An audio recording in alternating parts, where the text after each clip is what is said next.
Good morning everyone. Welcome to PW only IAS. दोस्तों, अगर हम बात करें आज के द हिंदू फ्रंट पेज की, तो पहली चीज जो हमें यहाँ पे देखने को मिल रही है वो ये है कि ईरान के द्वारा इसराइल में एक हॉस्पिटल है सोरोका हॉस्पिटल के नाम से, उसके ऊपर अटैक किया गया। अब इस अटैक के अंदर 40 से भी ज्यादा लोग इंजर्ड हुए हैं। हालांकि किसी के मारे जाने की यहाँ पे खबर हमें नहीं देखने को मिल रही। अब कुछ स्टूडेंट्स के दिमाग में आ रहा होगा कि सर, इसराइल तो कहता है कि उसके पास आयरन डोम है, और है भी इनफैक्ट, राइट।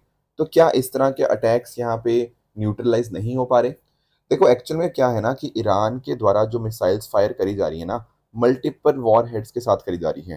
ठीक है, मिसाइल में बहुत सारे अलग अलग वॉर हेड्स हैं जो एयर डिफेंस सिस्टम के लिए बहुत बड़ा चैलेंज बन के सामने आ रहे हैं, जिस वजह से कई बार इस तरह की चीजें न्यूट्रलाइज नहीं हो पा रही। एंड दैट इज वाई ये केस हमें यहाँ पे देखने को मिल रहा है।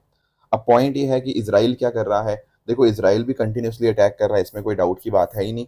एंड इनफैक्ट इसराइल के डिफेंस मिनिस्टर ने ये बोला है कि ये जो हॉस्पिटल के ऊपर अटैक करने का जो निर्णय था ना, ये ईरान के सुप्रीम लीडर अयतोला अली खमानी के द्वारा ही दिया गया था।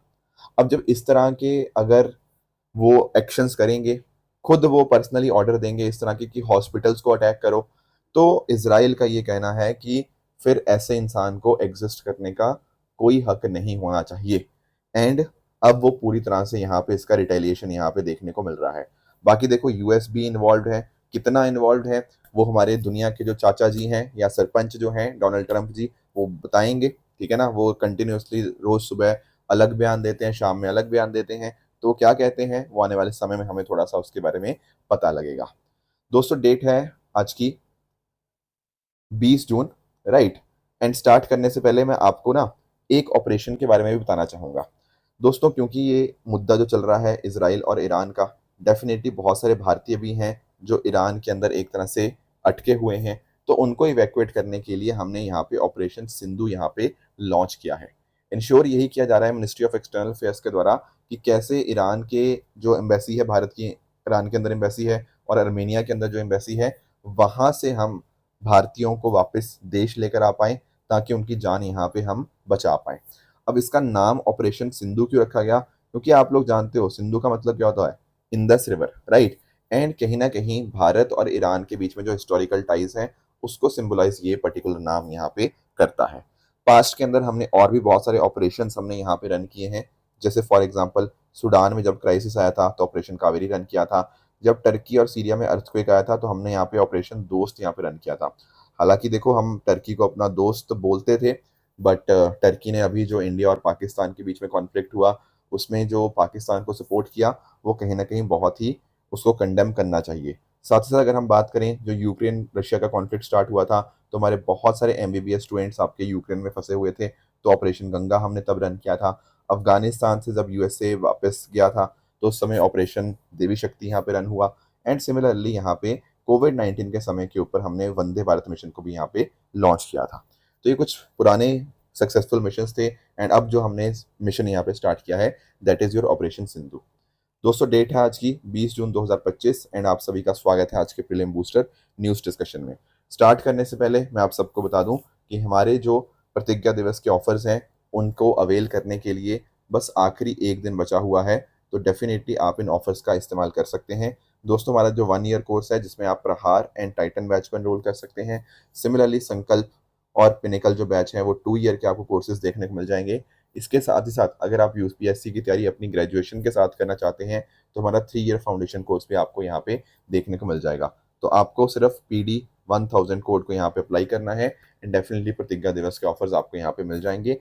इन सब के जो लिंक्स हैं, मैंने नीचे डिस्क्रिप्शन के अंदर भी यहाँ पे डाल दिए हैं। चलिए स्टार्ट करते हैं। पहला जो टॉपिक हम अंडरस्टैंड करेंगे आज, वो है आपका क्यूएस वर्ल्ड यूनिवर्सिटी रैंकिंग्स 2026 के रिगार्डिंग। देखो, सबसे पहली बात तो आप ये समझो कि क्यूएस का मतलब क्या है। देखो, क्यूएस का मतलब है क्वाक्रेली सिमोन्स। दरअसल में यूनाइटेड किंगडम की एक हायर एजुकेशन एनालिटिक्स फर्म है। उसके द्वारा हर साल रैंकिंग्स पब्लिश करी जाती हैं कि दुनिया में कौन सी पर्टिकुलर इंस्टीट्यूट की रैंकिंग क्या है। तो दरअसल में अगर टॉप मोस्ट की बात करें ना, तो दुनिया में सबसे ज़्यादा रिप्रेजेंटेड कंट्री है यूनाइटेड स्टेट्स ऑफ अमेरिका। इसकी टोटल 192 ऐसे इंस्टीट्यूट्स हैं जो टॉप मोस्ट आपको देखने को मिल जाएंगे। सिमिलरली यूनाइटेड किंगडम में 90, चाइना में 72 एंड चौथे नंबर के ऊपर आपको भारत देखने को मिलेगा विद 54 सच इंस्टीट्यूट्स।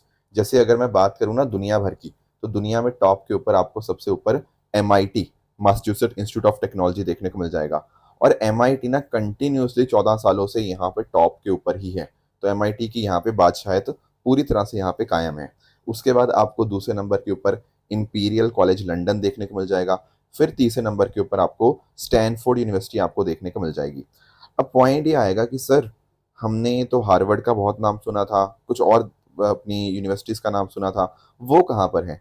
देखो पहले के मुकाबले ना हार्वर्ड एक पायदान नीचे गया है एंड दैट इज़ वाई वो आपको आज के समय टॉप 3 में नहीं देखने को मिलता। ठीक है ना? तो उसकी जो रैंकिंग है वो आपको कम होती हुई यहाँ पे देखने को मिली है। इसके अलावा अगर मैं भारत के कॉन्टेक्स्ट में बात करूँ ना, तो भारत में अब IIT दिल्ली टॉप पे है।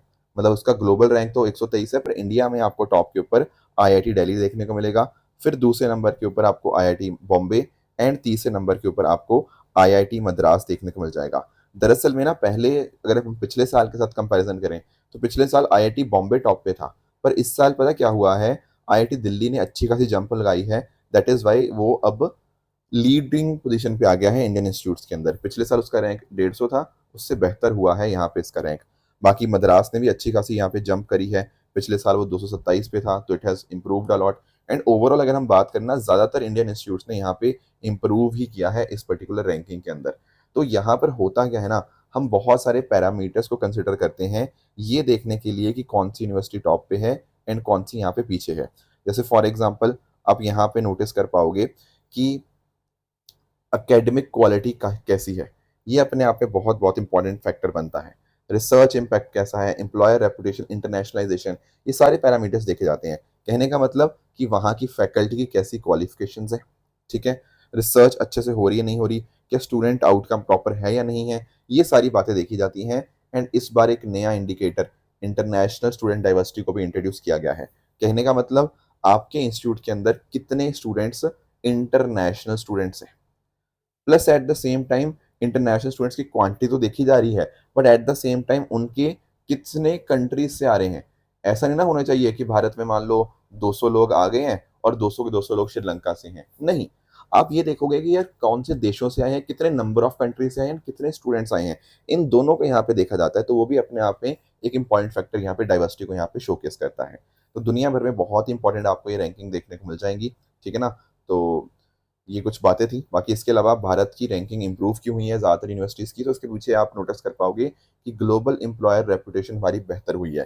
जैसे फॉर एग्जांपल IIT दिल्ली ने बहुत बढ़िया रैंक 50th रैंक ग्लोबली पाया है in the employer reputation. For example हमारे जो science, technology, engineering, mathematics graduate हैं, उनकी डिमांड दुनिया भर के अंदर बढ़ रही है। उनकी डिमांड बढ़ना इसका मतलब यही है कि हमारी ग्रेजुएट कॉलेजेस में अच्छी पढ़ाई हो रही है। सिमिलरली हमारे रिसर्च आउटपुट एंड साइटेशंस जो हैं वो बढ़िया हो रहे हैं, हमारे फैकल्टीज अच्छा काम कर रहे हैं, है ना। तो IIT दिल्ली का 86 रैंक है इन साइटेशंस पर फैकल्टी। तो रिसर्च पेपर के ऊपर भी फोकस यहाँ पे बढ़ा है। प्लस हमने यहाँ पे भारतीय संस्थानों ने MOU साइन किए हुए हैं रिसर्च एक्सचेंज एग्रीमेंट्स के रिगार्डिंग, ठीक है ना। इंटरनेशनल कोलैबोरेशन यहाँ पे हो रहा है। उसके अलावा सस्टेनेबिलिटी के ऊपर हमारा ध्यान है। हम यहाँ पर ग्रीन कैंपस अडॉप्ट कर रहे हैं, रिन्यूएबल एनर्जी का इस्तेमाल बढ़ रहा है, सस्टेनेबल डेवलपमेंट गोल्स के प्रैक्टिसेस को यहाँ पे इंप्लीमेंट कर रहे हैं। तो इस तरह से IIT दिल्ली का भी अच्छा रैंक है। एंड बाकी देखो जो IIT Delhi, IIT Bombay, IISc, इनको जो इंस्टीट्यूट ऑफ एमिनेंस का टैग मिला है ना, उससे इनकी ऑटोनॉमी बढ़ी है, अपनी मर्जी से ये फैसले ले पाएंगे एंड उससे रिफॉर्म्स लाने में भी और एजुकेशन सिस्टम को ओवरऑल इम्प्रूव करने में यहाँ पे हमारी मदद हुई है।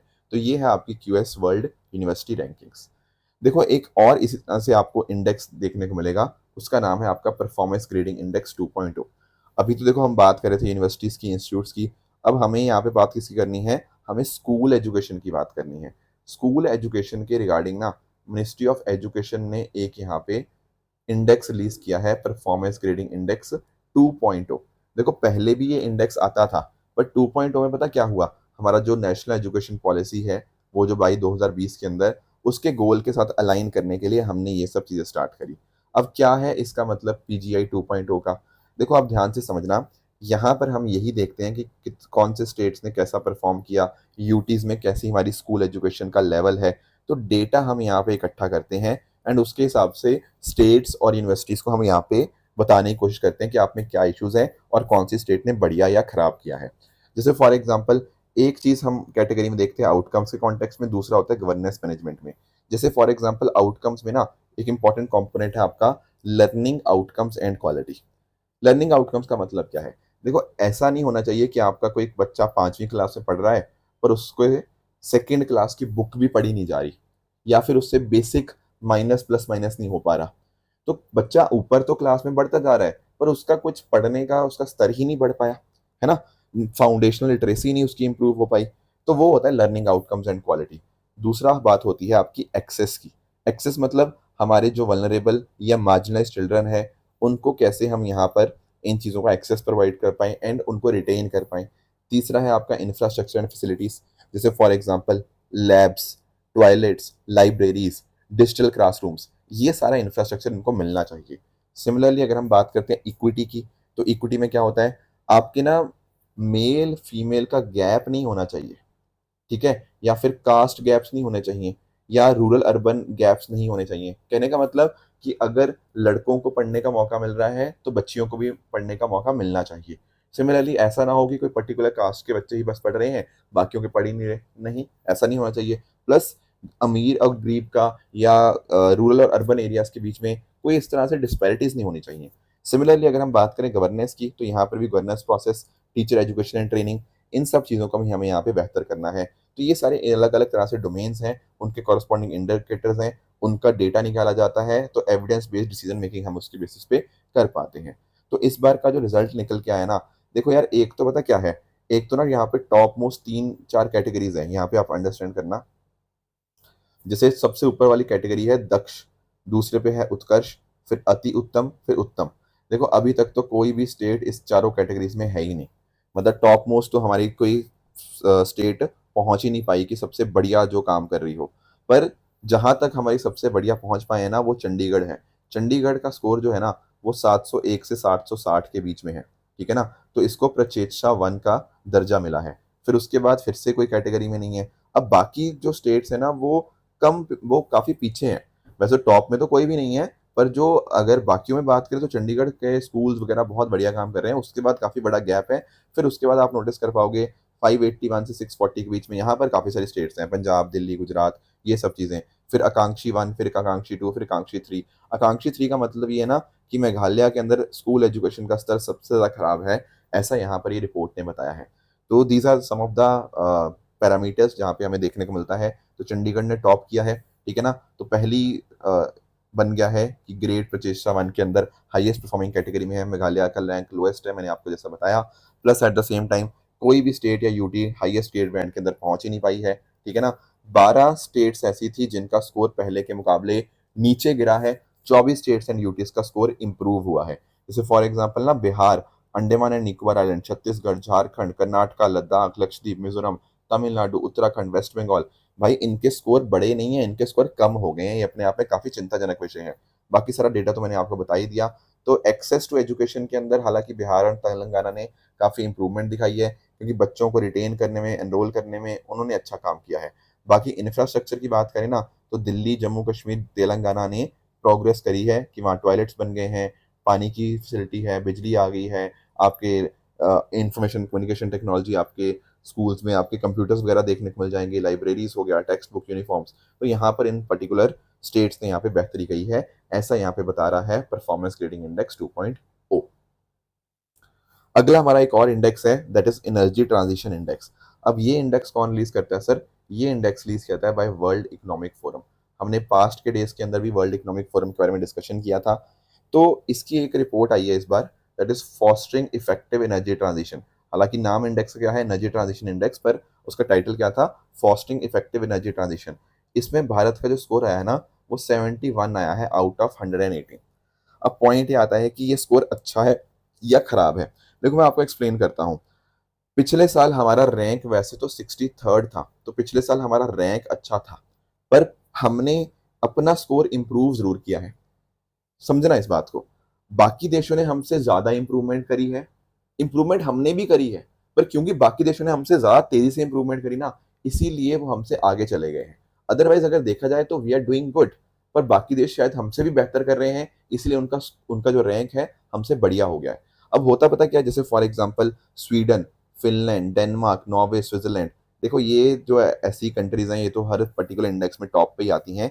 तो यहाँ पे समझना कि इन देशों ने ना बहुत अच्छी पॉलिसीज लेकर आई हैं। किस तरह की पॉलिसीज? कि देखो यार, अब हम किसकी तरफ मूव कर रहे हैं? हम अपने एनर्जी सिस्टम को बहुत ज़्यादा green, renewable and eco friendly हम यहाँ पे बना रहे हैं।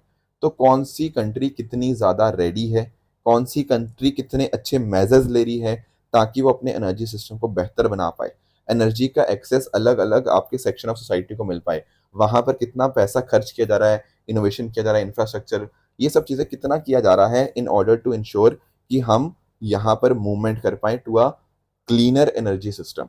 वो बताता है एनर्जी ट्रांजिशन इंडेक्स। तो जो टॉप के ऊपर कंट्रीज हैं वो सबसे ज्यादा रेडी हैं। बाकी देखो चाइना जो है वो 12वें नंबर पे है, क्योंकि चाइना भी रिन्यूएबल एनर्जी के अंदर काफी काम कर रहा है। यूएसए 17 पे है और पाकिस्तान 101वीं पोजीशन पे है। कॉन्गो का रैंक सबसे आपको कम देखने को मिल जाएगा। तो भारत का रैंक पिछले मुकाबले से नीचे गिरा है, पर हालांकि भारत यहाँ पे काम जरूर कर रहा है in order to improve energy efficiency and investment capacity. तो यहाँ पर आपका चार चीजें देखी जाती हैं। एक होती है सिक्योरिटी, कि कितना रिलायबल है एक कंट्री का एनर्जी सिस्टम, सस्टेनेबिलिटी कितनी है, green and eco friendly energy sources हैं या नहीं है, plus at the same time कितना फेयरली आप एनर्जी को या इसको शेयर करते हो among the different groups. And lastly आपका रेडीनेस का कंपोनेंट भी यहाँ पे देखने को मिल जाता है, कितना पैसा, पॉलिटिकल विल और बाकी सारी चीजें यहाँ पे करी जा रही हैं। तो ये कुछ बातें थी एनर्जी ट्रांजिशन इंडेक्स के बारे में जो हमें पता होनी चाहिए। नेक्स्ट दोस्तों, हमारे सामने जो टॉपिक है वो है आपका वर्ल्ड क्रोकोडाइल डे।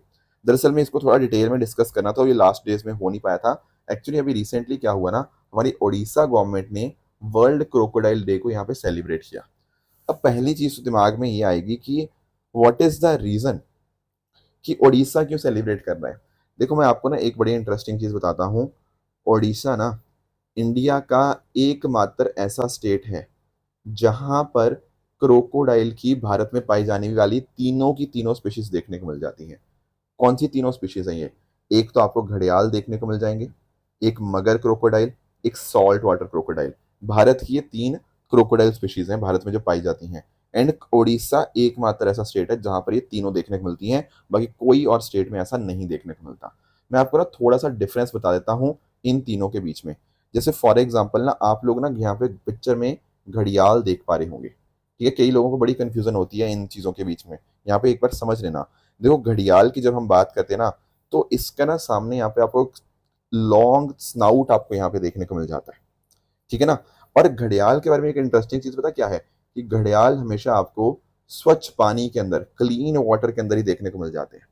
अगर ये कहीं नहीं मिल रहे हैं ना, मतलब वहां पे पानी साफ नहीं है। अगर और मिल रहे हैं मतलब पानी वहां पे प्रॉपर साफ है। बाकी देखो ये फिश वगैरह खाते हैं, पर ये रिलेटिवली आपको हार्मलेस देखने को मिलते हैं, ठीक है ना?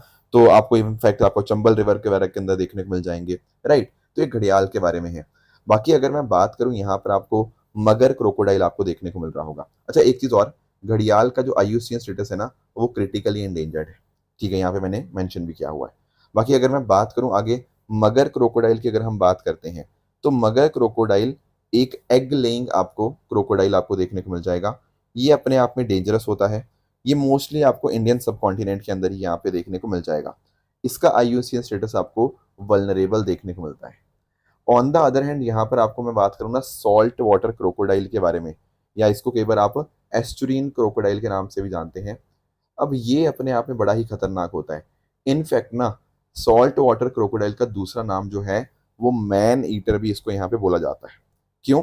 क्योंकि देखो यहाँ पे अगर हम बात करें ना, तो ठीक है, it is the largest living crocodile species in the entire earth, ठीक है? तो इसको मैन ईटर का भी नाम यहाँ पे दिया हुआ है। बाकी इसके आईयूसीएन स्टेटस की बात करें तो आपको लीस्ट कंसर्न देखने को मिल जाएगा। तो ये सारे फैक्ट्स मैंने आपको यहाँ भी मेंशन कर दिए हैं, बट आपको ये पॉइंटर्स पता जरूर होने चाहिए जो मैंने आपको यहाँ पे बताने की कोशिश करी हुई है।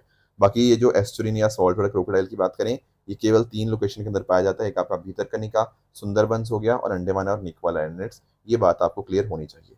इनके आईयूसीएन स्टेटस भी सारे के सारे मेंशन्ड है। तो ओडिशा इस तरह से काम करता है। भारत ने भी अपना क्रोकोडाइल कंजर्वेशन प्रोजेक्ट जो था वो 1975 के अंदर स्टार्ट किया, एंड ओडिशा ने ही यहाँ पे एफर्ट्स को लीड किया है, क्योंकि ये एकमात्र ऐसी स्टेट है जहाँ पर तीनों स्पीशीज आपको देखने को मिल जाएंगे। जैसे घड़ियाल आपको महानदी रिवर में, सॉल्ट वाटर क्रोकोडाइल आपको भीतरकनिका मैंग्रोव्स में, मगर क्रोकोडाइल आपको राम तीरथ के पास में आपको देखने को मिल जाएंगे, ठीक है ना? तो ब्रीडिंग सेंटर्स भी हैं उड़ीसा के अंदर, जैसे आपका टिक्कर पाड़ है घड़ियाल्स के लिए, और दंगमल है आपका सॉल्ट वाटर क्रोकोडाइल्स के लिए। बाकी दुनिया भर के अंदर भी इस तरह से वर्ल्ड क्रोकोडाइल डे को देखा जाता है। 2017 के अंदर ना पहली बार वर्ल्ड क्रोकोडाइल डे को यहाँ पे सेलिब्रेट किया गया था। दरअसल में अगर हम बात करें ना तो एक क्रोकोडाइल रिसर्च कोएलिशन है। बेसिकली आपको ना सेंट्रल अमेरिका के अंदर एक कंट्री देखने को मिलती है बेलीज के नाम से। ये जो कंट्री है इसके द्वारा मतलब इसके यहाँ पे एक आपको नॉन प्रॉफिट ऑर्गेनाइजेशन देखने को मिलेगी। वो उसने यहाँ पे स्टार्ट किया था इस पर्टिकुलर क्रोकोडाइल डे को सेलिब्रेट करना एंड अकॉर्डिंगली फिर दुनिया भर में कैसे आपस में मिलकर हम क्रोकोडाइल्स को बचा सकते हैं उनके ऊपर यहाँ पे हमें फोकस बढ़ता हुआ देखने को मिला। तो ये है आपका वर्ल्ड क्रोकोडाइल डे के बारे में। एंड इस बार जो थीम थी that was connecting crocodiles and the community. And हमने यही कोशिश की है कि कैसे अवेयरनेस हम यहाँ पे जनरेट कर पाए इनके रिगार्डिंग। क्लियर है? तो बात करें ट्रू एंड फॉल्स स्टेटमेंट्स की। यहाँ पर आपके सामने कुछ स्टेटमेंट्स हैं, इनको आप पढ़िएगा, बताइएगा इनमें से कौन सा सही है एंड कौन सा गलत है। कल जो मैंने आपको एक होमवर्क दिया था, एक था इंटरनेशनल लेबर कॉन्फ्रेंस के रिगार्डिंग। यहाँ पर पहला कह रहा है कि ये जो पहला सेशन था इसका 1919 में वाशिंगटन डीसी में हुआ था। Yes, this statement is actually your correct statement. फिर दूसरे स्टेटमेंट की बात करें, ऑपरेशन शक्ति की बात, सॉरी ऑपरेशन नहीं, एक्साइज शक्ति की बात करें। एक्साइज शक्ति दरअसल में भारत और फ्रांस के बीच में होती है, ना कि इंडिया एंड बांग्लादेश में। तो सेकंड इनकरेक्ट है। इंटरनेशनल बिग कैट अलायंस के हेडक्वार्टर्स डेफिनेटली आपको इंडिया में ही देखने को मिलते हैं। This is correct. देखो, यूनेस्को क्रिएटिव सिटी नेटवर्क के अंदर हैदराबाद को म्यूजिक के अंदर नहीं बल्कि हैदराबाद को गैस्ट्रोनॉमी या खाने पीने की जो चीज़ें होती हैं उनके लिए यहाँ पे दिया गया है, इसलिए ये स्टेटमेंट भी आपका इनकरेक्ट होगा। लास्टली अगर मैं बात करूँ ना, काली टाइगर रिजर्व ये वेस्ट बंगाल के अंदर नहीं बल्कि आपको कर्नाटका में देखने को मिलता है। That is why this is also an incorrect statement. ठीक है दोस्तों, ये थी हमारी आज की डिस्कशन। इसी तरह से आप सब लोग अपने एंड पे हार्डवर्क करते रहिए। Thank you so much for joining. All the very best. Thank you.